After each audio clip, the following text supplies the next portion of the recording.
휴가로 한 주 여러분을 뵙지 못했습니다. 한 주 빠졌는데 많이 보고 싶었습니다. 모든 휴가가 그러하듯이 올해 휴가도 일상의 소중함을 다시 느꼈고요.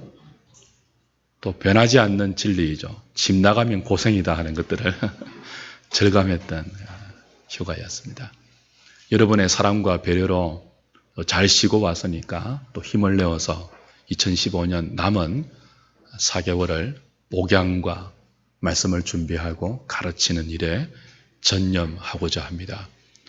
주께서 저와 여러분들에게 힘을 주셔서 이번 한 해의 남은 기간도 믿음으로 묵은 땅을 잘 기경하면서 열매 맺는 삶이 될 수 있도록 은혜 주시기를 바라고, 또 여러분의 가정과 여러분에게 맡기신 하나님의 일터 가운데도 흡족한 은혜가 매일 허락되기를 진심으로 기원드립니다. 오늘은 하박국서의 마지막 부분을 살필 차례입니다. 하박국서는 선지자의 불평으로 시작되었죠. 하나님, 어찌하여 이렇게 하십니까? 언제까지 이렇게 하실 것입니까?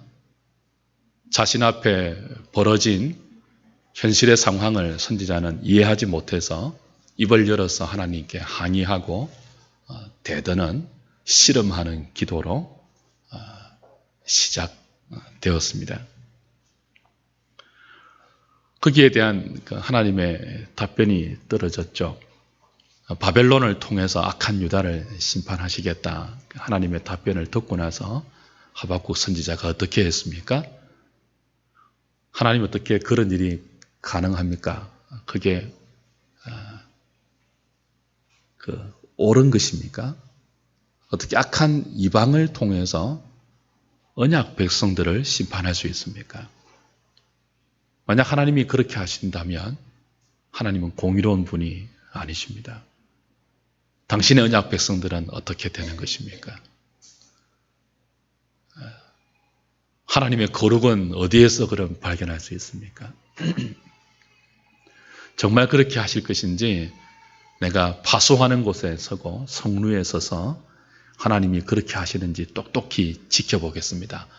씩씩거리면서 더 하나님께 대들었던 선지자가 바로 하박국이었죠. 그런 그가 오늘 본문에 보면 태도를 완전히 바꾸고 있습니다. 혁명적으로 하나님을 향한 태도를 바꾸고 있어요. 하나님이 어떻게 일을 하시든지, 하나님이 무슨 일을 하시든지 나는 그 하나님의 일을 인정할 뿐 아니고 하나님으로 인해서 기뻐하겠습니다. 하나님으로 인해서 즐거워하겠습니다. 놀라운 태도의 반전을 보이고 있습니다. 사랑하는 여러분, 하박국에게 무슨 일이 일어났습니까? 도대체 어떤 일이 일어났기에 이 놀라운 혁명적인 변화가 하박국에게 지금 일어나고 있는 것입니까? 현실이 나아졌습니까? 이전보다 현실이 조금 더 자신이 수긍할 수 있도록 변화되었기 때문입니까? 아니죠. 17절을 보시면 알지 않습니까? 현실은 그대로입니다. 아니, 앞으로 더 뭐예요? 더 나빠질 것입니다. 어느 정도로 나빠지죠? 6번이나 없고가 반복되는 현실이 될 것입니다. 무화과 나무에 열매가 없고 포도나무에 열매가 없고 감람나무에 소출이 없고 논밭에 식물이 없고 우리의 양이 없고 외양간에 소가 없을 것이라고 하십니다. 지금 하박국이 없고 또 없고라고 말하는 이 없고의 내용은 있어도 되고 없어도 되는, 있으면 좋지만 없어도 살아가는데 아무 문제가 없는 그런 것들이 아니에요. 지금 선지자가 없고 6번이나 반복해서 말하는 없고의 내용이 뭐예요? 없으면은 한순간도 살아갈 수 없는 생존의 필수적인 것들입니다. 그러니까 이것이 없으면 살 수 없는 그런 내용들이에요. 근데 그것이 없는데도 뭐라고 한다고요? 기뻐하겠다고 한다고요. 그것이 없으면 살아갈 수 없는 절망적인 상황이 되는데 그 절망적인 상황이 온다 할지라도 하나님 때문에 즐거워하겠다고 말하고 있는 거죠. 앞으로 하나님이 일으키신 바벨론이 유다를 치러 오면 실제로 그렇게 될 것입니다. 모든 것이 없어질 것입니다. 무화과, 포도나무, 감람나무는요, 이스라엘의 그 세 가지 축복의 상징적인 나무예요. 하나님이 이스라엘을 돌보시고 하나님이 이스라엘을 복주신다는 대표적인 나무가 포도나무와 무화과나무와 감람나무이죠. 그 생존의 필수적인 대표적인 하나님의 은혜의 상징들이 바벨론의 침공으로 말미암아 간글이 없어지고 정말 절망적인 상황이 되는 그런 것이 하박국이 겪어야 할 오늘이고 내일의 현실입니다. 이게 얼마나 절망적인가 하면 16절을 보시면 이 소식을 들었을 때 하박국이 어떤 반응을 보였죠? 내가 들었을 때 무엇이 흔들렸다고요? 창자가 흔들렸고 내 입술이 떨렸고 그리고 환난 날을 기다릴 때 내 뼈가 썩는 것 같은 고통이 임하였다 라고 할 정도의 처참한 현실입니다. 그것 좀 없어도 괜찮아. 있으면 좋지만 없어도 아무 불편이 없어. 그게 아니에요. 이게 없으면요, 뼈가 썩을 정도의 고통이 오는 거예요. 이게 없어진다는 말을 듣는 그 순간 다리가 후들거려서 서 있을 수 없을 정도의 존재가 흔들릴 수밖에 없는 정도의 비참한 현실이 지금 6번이나 반복해서 없다고 말하는 하박국과 유다 백성들이 맞이해야 할 조만간의 현실이었습니다. 근데 그 두려움 속에서, 그 비참함 속에서, 그 절망 속에서 기뻐하겠다는 거예요. 즐거워하겠다는 거예요. 어떻게 그것이 가능합니까? 갑자기 배짱이 생긴 것입니까? 아니면 자포자기의 체념에서 오는 그 뭐라고 하죠? 겁을 상실한 그 무엇입니까? 아니죠.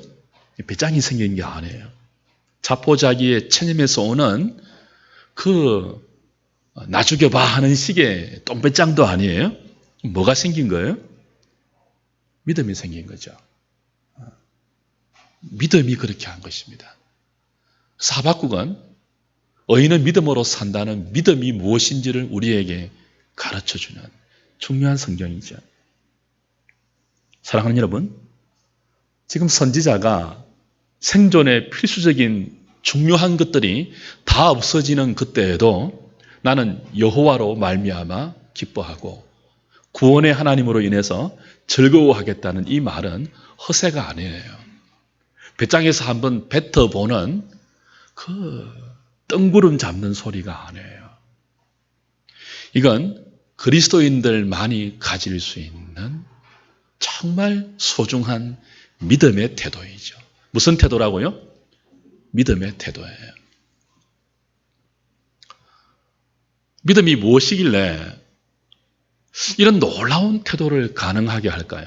그게 오늘 3절부터 15절까지에 나오는 선지자의 기도에서 발견할 수 있는 거죠. 3절부터 15절을 보면 이 선지자의 노래로 표현되는 기도인데요. 내용이 쉽지 않아요. 전부 시적인 표현으로 되어 있으니까요. 학자들도 이 3절부터 15절까지의 내용을 두 가지로 엇갈리게 해석합니다. 어떤 사람은 이게 과거에 하나님이 이스라엘을 출애굽시키셨을 때 했던 그 놀라운 구원의 사건을 선지자가 시적으로 표현한 것이다. 그렇게 말하는 학자가 있고요. 또 어떤 학자들은 아니다. 이건 앞에 하나님 말씀하셨던 미래의 사건, 뭐죠? 하나님이 바벨론을 심판하실 때 이런 모습으로 오신다는 것을 이야기하는 것이다. 한 부류의 학자들은 과거의 사건을 선지자가 시적으로 표현하는 것이라고 해석하고, 한 부류의 학자들은요, 미래에 일어날 사건을 시적으로 노래하는 것이라고 해석을 해요. 근데 저는 둘 다 가능하다고 봅니다. 꼭 한 가지에 국한할 필요가 없다고 이 본문을 여러 번 묵상하면서 결론을 내렸습니다. 믿음으로 사는 것이 뭐냐라고 할 때, 믿음이 무엇이길래 뼈가 썩는 것처럼 고통이 찾아오고 내 존재의 근원이 뿌리채부터 흔들리는 그 절망적인 상황 속에서 믿음이 무엇이길래 그 속에서도 기뻐할 수 있게 하는 것인가? 그 속에서도 하나님 때문에 즐거워할 수 있도록 우리를 만들어주는 것인가? 라고 할 때 이 3절부터 15절까지의 선지자의 노래로 표현된 기도 속에 믿음이 무엇인지 오롯이 담겨 있다는 거죠. 그것이 무엇입니까? 나의 현실은, 나의 오늘은 뼈가 썩는 것 같은 고통의 연속입니다.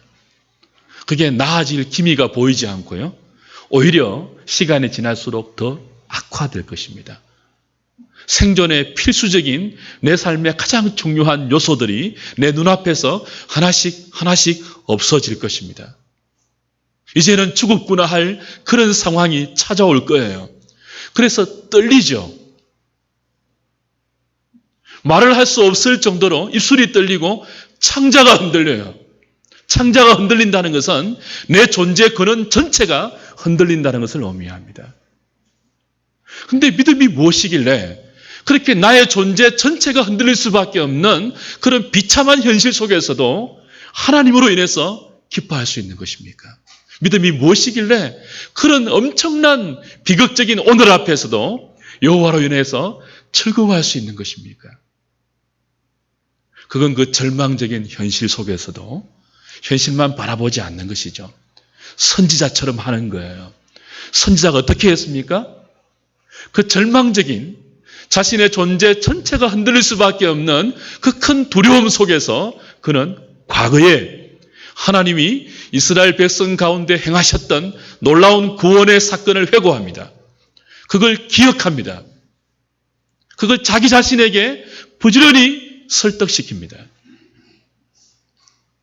그래서 오늘 3절부터 15절까지의 대부분의 내용은 사실 출애굽 때 하나님이 어떻게 그 놀라운 권능으로 자기 백성을 홍해를 가르고, 그죠?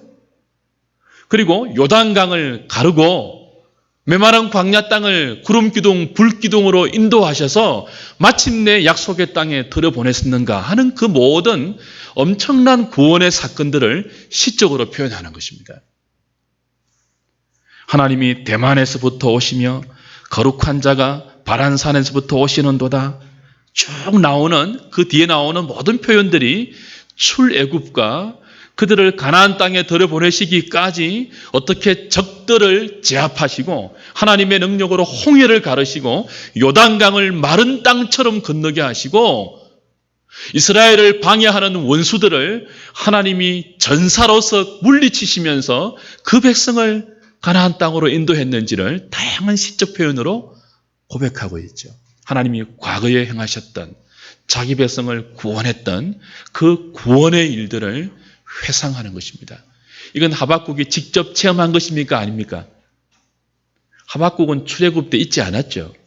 직접 체험하지 않는 자신의 과거가 아니에요. 그러나 하나님의 백성들의 공동체에서 하나님의 종들에게서 매일 들어왔던 하나님의 구원에 대한 놀라운 기록들이죠.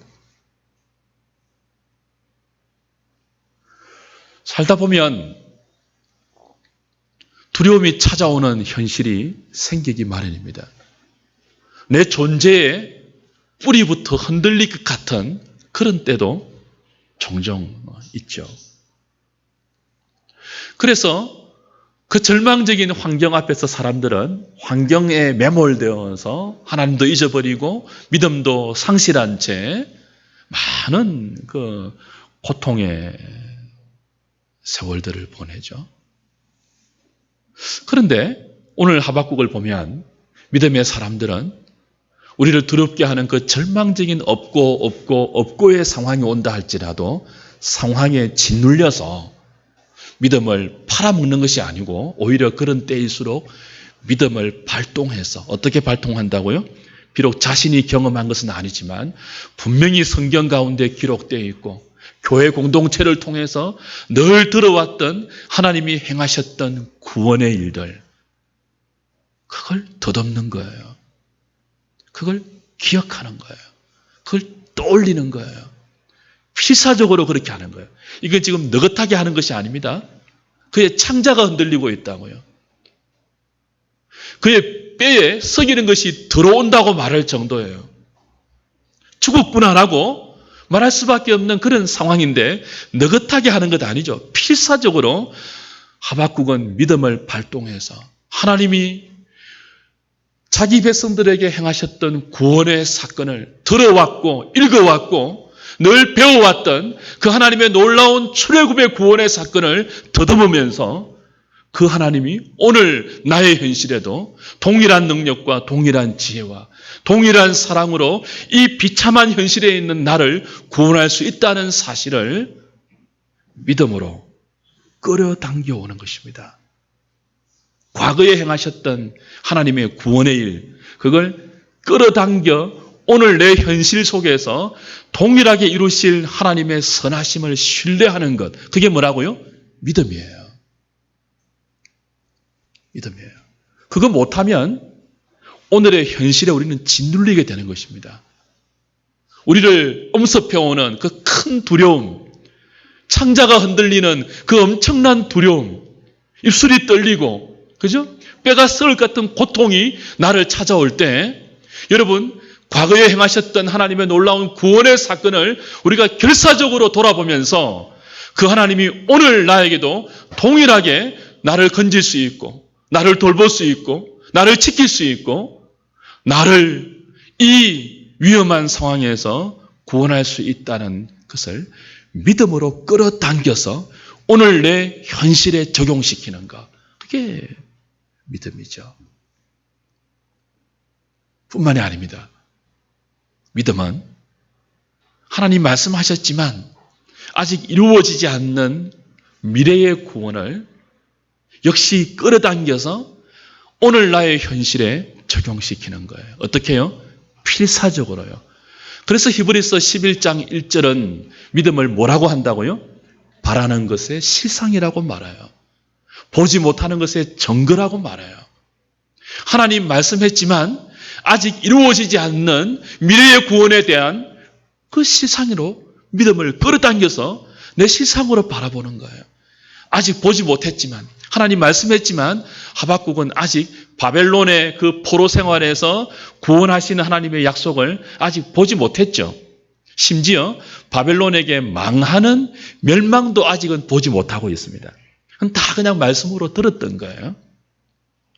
근데 그걸 믿음으로 끌어당겨서 미리 보지 못했지만 보는 것처럼, 보는 것의 증거인 것처럼 믿음으로 끌어당겨서 오늘 나의 현실에 적용하는 거죠. 하나님 뭐라고 하셨죠? 너희들이 내 백성답지 않아서, 너희들이 교회답지 않아서 후덕불 내가 많은 기회를 주었음에도 불구하고 돌이키지 않는 너희를 내 백성답게 만들기 위해서 나 바벨론을 사용하겠다. 그렇지만 바벨론을 통해서 여호와의 영광이 물이 바다 덮음같이 온 땅이 인정하는 그 놀라운 일들이 다 성취되고 나면 반드시 도구로 사용했던 바벨론을 내가 심판할 것이다.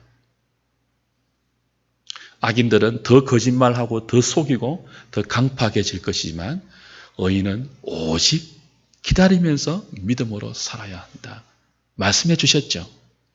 하나님 그 말씀 주시면서 어떻게 주셨습니까? 달려가면서도 읽을 수 있도록 판에 새겨서 큰 글씨로 읽을 수 있도록 분명하게 주셨습니다. 세월이 지나도 흐려지지 않도록 판에 새겨서 크게 주셨습니다. 근데 그 분명하게 주신 말씀은 아직 이루어지지 않았습니다. 믿음이 뭐라고요? 하나님 말씀하신 그 구원에 대한 약속. 아직 이루어지지 않았지만 분명히 이루실 그 크고 분명한 하나님의 약속의 말씀. 그걸 미리 땡겨와서 오늘 두렵고 흔들리고 정말 비참하고 생각만 해도 살 수 없을 것 같은 이 오늘 속에 그대로 적용하는 것입니다. 그럴 때 없고 없을지라도 구원을 행하실 하나님 때문에 우리 믿음으로 기뻐할 수 있는 것입니다.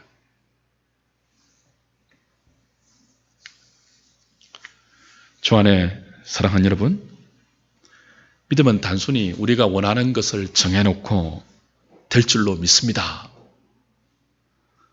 체면을 거는 게 아니죠. 믿음은 하나님 말씀하신 것이 내 생각과 다르고 내 기대와 다르고 내 소원과 달라도 그것이 그대로 이루어질 것을 바라는 것입니다. 그게 이제 히브리 11장 2절 이후부터 계속 나오는 믿음의 위인들이 살았던 삶의 족적들이기도 하죠. 여러분, 노아를 보십시오. 오늘 하나님 말씀을 들었지 않습니까? 어떤 말씀을 들었죠?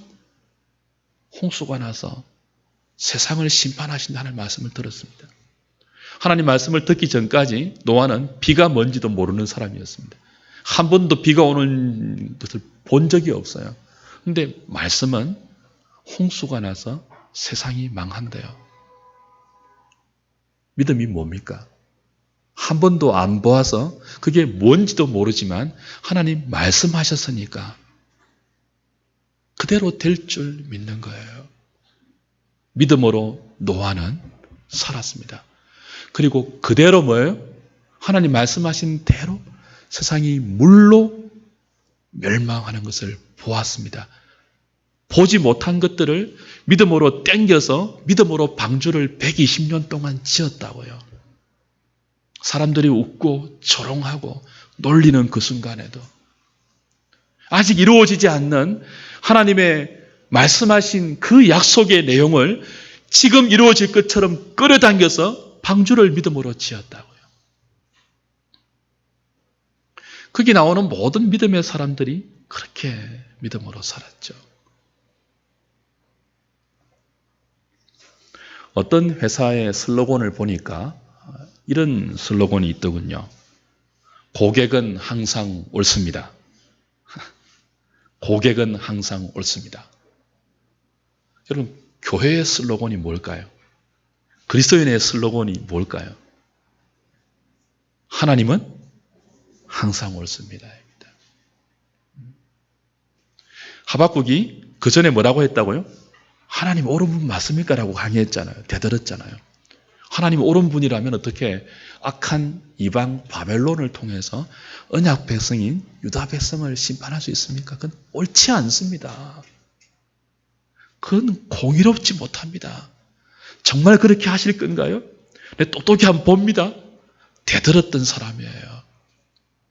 근데 지금 하박국이 믿음으로 몸부림치면서 하나님이 행하셨던 과거의 구원 사건을 자기의 오늘로 적용시키고 말씀하셨던 구원의 미래적인 사건을 오늘 자신의 현실에 적용시키면서 그가 하고 있는 것이 무엇입니까? 하나님이 무조건 옳으십니다라는 고백입니다. 이해가 안 되어도 하나님이 하신 일이 옳으십니다 하는 거예요. 그게 여호와의 영광을 인정하는 거죠. 내가 이해가 안 되어도 하나님은 선하신 분이 맞습니다. 하나님이 옳으신 분이 맞습니다. 그렇게 하시는 것만이 우리가 하나님 백성다울 수 있는 것이며 그렇게 하는 것만이 교회가 교회다울 수 있는 것인 줄을 내가 이제 인정합니다. 믿음으로 과거에 행했던 하나님의 구원 사건을 돌아보고 붙들면서 믿음으로 말씀하신 하나님의 약속을 아직 이루어지지 않았지만 이루어질 것으로 믿고 끌어당겨서 오늘 나의 현실에 적용하는 동안에 하박국 선지자에게 이런 고백이 생긴 거죠. 하나님이 무조건 옳습니다. 하나님이 맞습니다. 내가 틀린 것입니다. 내가 이해가 안 되어도 내가 수납하지 못하는 현실을 하나님이 나에게 허락하신다 해도 하나님이 옳고 내가 틀린 건 맞습니다. 그런 태도가 생긴 거예요. 그게 이제 어떻게 표현되는가 하면 18절에는 19절에는 이렇게 표현되죠. 19절 보십시오. 주 여호와는 뭐라고요? 나의 힘이시라 합니다. 믿음으로 사는 자에게 하나님 주시는 가장 큰 선물이 이 고백입니다. 하나님이 무조건 옳다는 것을 인정하게 만드시죠. 이게 은혜입니다. 그리고 그 은혜는 어디로 연결됩니까? 주 여호와가 내 힘입니다 라고 고백하도록 만드십니다. 믿음이 뭐냐 하면 사실 이거예요. 하나님을 힘으로 삼고 사는 것입니다. 불신앙이 뭡니까? 하나님이 아닌 다른 것을 힘으로 삼고 사는 거예요. 여러분, 왜 유다가 언약 백성답지 못하게 되었을까요? 왜 유다 백성들이 하나님 백성답지 못하게 되었을까요? 하나님을 힘으로 삼지 않았을 거예요. 그들이 힘으로 삼은 게 뭐예요? 무화과 나무의 무성함입니다. 포도나무 열매의 풍성함입니다. 감람나무에 더 많은 소출이었습니다. 그들이 힘으로 삼았던 것은 하나님이 아니었습니다. 논밭의 식물이었습니다. 우리의 양이었고 외양간의 소였습니다. 이건 아무리 생존에 필수적인 중요한 요소라 할지라도요, 하나님 백성들에게 힘이 되어서는 안 되는 거예요. 이해하십니까? 이게 아무리 없어서는 안 될 중요한 것이라 할지라도 그게 하나님 백성들에게 힘으로 자리 잡으면 안 돼요. 힘이 되어서는 안 될 것이 우리의 힘이 되고 우리 인생의 베이스로 자리 잡는 순간 우리 우매한 인생들은요, 그 힘이라고 생각하는 그것을 더 많이 확보하기 위해서 기꺼이 유다 백성들처럼 불법을 행하는 자리에 갑니다. 기꺼이 거짓을 동원하고요, 불의를 일삼는 자리까지 가게 되죠. 그렇게 되면 하나님은 그들의 힘이 아니고 무엇으로 전락됩니까? 그들이 힘으로 여기고 그들이 힘으로 삼고 있는 그것들을 더 많이 확보해주는 죽어있는 우상으로 전락할 수밖에 없습니다. 하나님은 우리가 힘이라고 생각하는 하나님 외에 다른 것들을 우리에게 확보해주는 인간이 만든 거짓된 신이 아니십니다. 하나님은 우리를 창조하시고 우리의 힘이 되어주시며 우리의 사랑이 되어주시며 우리의 모든 것이 되어주시기를 원하는 살아계신 창조주이며 우리의 주인이며 여호와 하나님이십니다. 그래서 하나님은 자기 백성이 하나님을 힘으로 삼지 않고 하나님 아닌 다른 것을 힘으로 삼으면서 하나님에게 그것을 더 많이 확보해 달라고 살아가는 것들을 견디지 못하십니다. 하나님은 우상이 아니어서 그렇게 사는 미련한 자기 백성을 향하여서 끊임없이 말씀하시는 분이죠. 우상은 입이 없어서 말을 못해요. 하나님은 우상이 아니어서 당신의 손을 펼쳐서 여러 가지 방식으로 동원하셔서 그렇게 미련하게 살아가는 자기 백성들을 흔들어 깨우시고 그렇게 살지 못하도록 간섭하시는 살아계신 분이에요. 하나님의 손이 얼마나 많은지 몰라요. 하나님은 그렇게 지금까지 유다 백성을 부지런히 입을 여셔서 말씀하시고 하나님의 수많은 손을 동원하셔서 그렇게 살지 못하도록 간섭해 왔지 않습니까?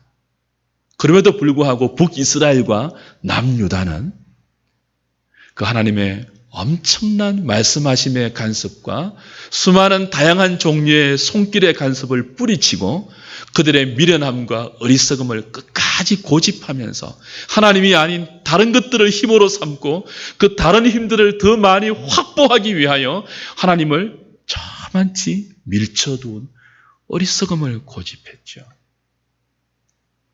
하나님 우상이 아니기 때문에 그런 자기 백성을 끝까지 내버려 두시는 분이 아닙니다. 말을 하고 손을 펼쳐서 간섭해도 끝까지 미련한 자리에 머물러 있으면요. 어떻게 하십니까? 그들이 힘으로 삼고 있는 모든 것들을 걷어가 버리십니다. 그게 뭐예요? 없고가 되게 하는 거예요. 그래서 아무것도 없는 그 자리에서 지금까지 자신들이 힘으로 삼았던 것이 아무것도 없는 그 자리에서 그것이 힘이 될 수 없구나 하는 것들을 뼈저리게 느끼게 만들죠. 뭘 깨닫게 만들어요? 하나님만이 내 힘이구나 하는 것들을 절감하게 만들죠.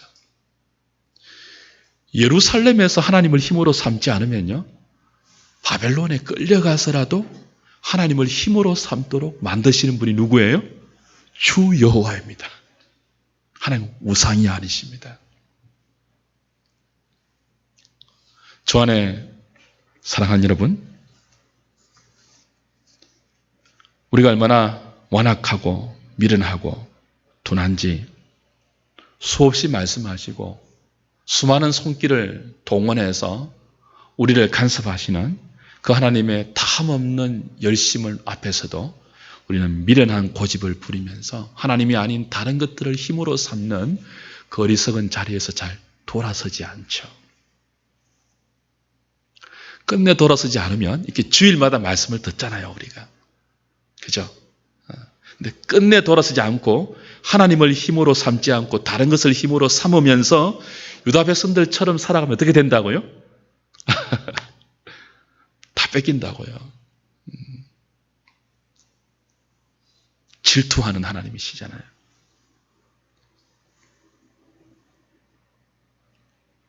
우리의 삶에 아무리 중요한 것이라 할지라도 그게 우리로 하여금 하나님을 힘으로 삼지 못하게 하는 장애물이 되고 있다면, 그게 방해거리가 되고 있다면 하나님 그걸 제거하시는 분이십니다. 심지어 팔도 잘라내십니다. 다리도 잘라내십니다. 심지어는 눈도 뽑아내십니다. 그리고는 뭐 하게 하십니까? 잘린 팔을 가지고, 그런 표현 나오죠? 잘린 다리 가지고, 뽑힌 눈 가지고, 걷지 못하고, 잡지 못하고, 보지 못하는 그 자리에서 처절하게 하나님만이 힘입니다라고 고백하게 만드시는 분이 살아계신 하나님이십니다. 저는 목회하면서 하나님이 그 자리로 자꾸 몰고 가시는데도 돌이키지 않는 백성들을 보면, 제가 그런 삶을 살아봤잖아요. 제가 전에 한번 간증드렸죠, 그죠? 제가 그렇게 해봤잖아요. 다리 잘리고, 손 잘리고, 눈 뽑히고, 바벨론에 끌려가는 참 고통스러운 삶을 몇십 년 살아봤잖아요. 근데 똑같은 길을 가는 사람들이 제 눈에 보일까요, 안 보일까요? 보이죠. 그 미련함이 보이죠. 그래서 기도하죠. 그런데도 돌이키지 않고 하나님이 아닌 다른 것을 힘으로 삼고 끝없이 그 힘을 자기의 삶에서 더 많이 확보하기 위하여 하나님 아닌 이방 백성과 똑같은 삶의 스타일을 계속 고집하고 있으면 너무 안타까워요. 사랑하는 여러분, 미련함이 우리에게 떠나가기를 원합니다. 꼭 없고가 되어야 하나님을 내 힘으로 인정하는 것이 아니고요. 꼭 팔 잘리고 다리 잘리고 눈 뽑히고 하나님을 우리의 힘으로 고백하는 자리에 가는 것이 아니고요. 꼭 바벨론에 끌려가서 예루살렘 그리워하면서 하나님만이 내 힘입니다 고백하는 우리 아니고요. 있을 때, 팔다리 건장할 때, 눈 건장할 때, 예루살렘에 살 때 믿음으로 그렇게 하자고요. 믿음으로. 그렇게 하려면요, 지금 여러분이 하나님이 아닌 다른 것을 힘으로 삼고 있는 것을 내려놓으셔야 됩니다. 내려놓는 것이 뭘까요? 다 파는 것입니까? 아니죠. 지난주에도 말씀드렸죠. 지난번에도. 있어도 없는 것처럼 여기는 거예요. 건강해도 아픈 사람처럼 여러분을 취급하시는 거예요. 그게 가난한 마음이에요. 그게 애통하는 마음이에요. 그게 추리고 목마른 마음이에요. 그게 갈라지지 않는 청결한 마음이에요. 그 마음에 천국이 임하고요. 그 마음에 하나님의 위로하심이 임하고요. 그 마음으로 하나님을 본다고요. 움켜잡고 뺏기니까 전전긍긍하지 마십시오.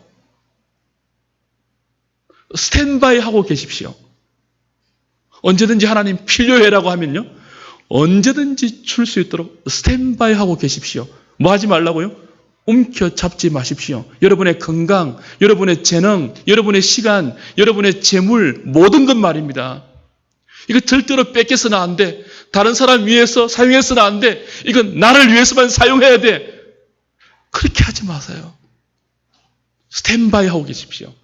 언제든지 필요한 사람 보이면요, 손을 열어서 주십시오. 아낌없이 흘려보내십시오. 그렇게 될 때 여러분은 그것에 노예가 되지 않을 수 있고, 그렇게 될 때 비로소 우리는 주 여호와를 나의 힘으로 삼을 수 있습니다. 오늘 시편 62편 말씀 묵상하셨죠? 그 내용 전부 그거 아닙니까? 잠잠히 하나님을 바라보는, 악인들이 거짓을 일삼고 불의를 일삼아서 소득을 불린 그것을 하나님의 축복이라고 입을 열어서 자랑하는 그 순간에 의인들은요, 잠잠히 여호와를 바라보죠. 그 여호와를 나의 요새로 삼죠. 나의 힘으로 삼았죠. 나의 반석과 나의 피난처로 삼았죠. 시편 62편 오늘 묵상 말씀 다시 한번 하루 종일 생각해 보십시오. 그게 믿음이에요. 믿음. 하나님이 아닌 다른 것을 힘으로 삼고 있는 것을 힘이 아닌 것처럼 내려놓으십시오. 안 그러면 내가 힘이라고 생각했던 그것이 없어지면 흔들립니다. 여러분의 삶이 뿌리채. 좀 더 많으면요, 교만해지고 우쭐거리고요. 그거 없으면요, 큰일 난 것처럼, 마치 죽을 것처럼 비통해 하시고요. 근데 그리스도의 삶은 그렇지 않잖아요. 하나님은요, 세상에 있는 모든 것보다 크신 분이에요. 하박국이 말하는 무화과나무, 포도나무, 감람나무, 논밭의 식물, 우리의 양, 외양간에서 세상에 있는 모든 나무, 모든 논밭의 식물, 모든 우리의 양, 모든 외양간에서 다 합쳐도 하나님보다 귀하지 않습니다. 다 없어져도 그 모든 것보다 크신 하나님이 여러분의 힘되어 있다면, 하나님이 여러분과 함께 있다면 여러분이 아무것도 없어도 모든 것보다 크신 하나님 때문에 기뻐할 수 있습니다. 믿음은 그거예요. 그걸 바라보는 것입니다. 그걸 인정하는 것입니다. 왜 하나님이 유다 백성을, 그토록 사랑하는 유다 백성을 악한 이방 바벨론에게 파실까요? 자신이 있기 때문이죠. 어떤 자신이죠? 다시 찾아올 자신이 있기 때문에 그러시는 거예요. 주 여호와가 우리의 힘입니다. 하나님은 그럴 힘이 있는 분이에요. 없고 하셨다가도 모든 것이 있게 풍족하게 만들 수 있는 힘이 있는 분이에요. 먼 바벨론에 파셨다가 어떻게 하시는지 모르겠지만 정말 놀랍게 돌아올 수 있게 하는 능력이 있는 분이에요. 주 여호와가 나의 힘이라는 것은 이제 죽었구나라고 말할 수밖에 없는 그런 환경 속에서도, 아무것도 없는 그 환경 속에서도 하나님이 그런 분임을 인정하는 것입니다. 그 하나님이 오롯신 분임을 신뢰하는 것입니다. 그 하나님이 여러분을 사랑하는 분임을 믿는 것입니다. 여러분, 과거의 출애굽 사건, 출바벨론 사건이 무엇으로 성취되었습니까? 갈보리의 십자가로 성취되었죠. 과거에 저와 여러분들을 위해서 하나님이 행하신 구원의 사건을 여러분 기억하십시오. 우리 중에 정말 끝이 보이지 않는 캄캄한 터널 같은 어두운 시절을 보내고 있는 분이 있을 거예요. 우리 중에 정말 뼈가 서는 것 같은 고통을 느끼면서, 창자가 흔들리는 것 같은 존재의 흔들림을 느끼시면서 절망감과 두려움이 여러분을 찾아오는 그런 현실을 지내고 있는 분이 있을 것입니다. 그대로 계시지 마십시오. 사력을 다해서 하나님이 행하신, 과거에 행하신 구원의 사건을 회고하십시오. 돌아보십시오. 그걸 붙드시고 여러분의 현실로 끌어오십시오. 무엇이라고요? 갈보리로 가십시오. 십자가를 보십시오. 하나님이 행하신 구원의 사건이 있습니다. 아버지가 아들을 우리 대신 십자가에 죽음에 내어주셨습니다. 온 우주를 다 주어도 바꿀 수 없는 가장 귀한 당신의 독생자를 벌레만도 못한 우리들을 위해서 기꺼이 십자가에 내어주신 놀라운 사랑이 갈보리 안에 있습니다. 아들은 벌레만도 못한 나를 위해서 아버지의 명령에 순종해서 죄에 대한 모든 저주와 심판을 온 몸과 영혼으로 다 짊어지고 십자가에 비참하게 저주의 죽음을 당하셨습니다. 누구를 위해서요? 만세전에 그리스도 안에서 아버지가 택한 자를 위해서 말입니다. 그 갈보리 십자가 밑에 가십시오. 필사적으로 가십시오. 여러분을 두렵게 하는 그 현실 속에서 엄몰되지 말고 매몰되지 말고 믿음으로 십자가 밑에 나아가십시오. 하나님이 행하시는 구원의 사건을 바라보십시오. 붙드십시오. 결사적으로 붙드십시오. 그 하나님이 오늘 여러분의 삶을 여전히 그 선하심으로 그 사랑으로 붙들고 있다는 사실을 신뢰하시고 인정하십시오. 그 하나님을 여러분의 힘으로 다시 모십시오. 그 하나님을 힘으로 모시고 하나님이 아닌 것이 내 힘으로 되어 있는 모든 것들을 없는 것처럼 여기십시오. 잘린 것처럼 여기십시오. 여러분이 아닌 것처럼 여기시면서 스탠바이 하고 계십시오. 그럴 때 하나님의 은혜는 여러분에게 없고 없어도 나는 여호와로 인하여서 기뻐하고 구원의 하나님으로 말미암아 즐거워하리라는 선지자의 노래를 여러분의 노래 되게 하실 것입니다. 하나님이 여러분의 힘이 되면 가장 낮은 인생의 고통의 순간에도 여러분은 사슴처럼 가장 높은 곳을 믿음의 발걸음으로 뛰어다닐 것입니다. 우리 모든 하늘의 식구들이 주 여호와를 힘으로 삼고 이 선지자의 노래를 부르고 이 선지자의 기도를 드리고 이 선지자의 발걸음을 남은 생애 동안에 걸으시면서 믿음으로 사시는 우리 모든 하늘의 식구들 되실 수 있기를 주님의 이름으로 부탁드립니다.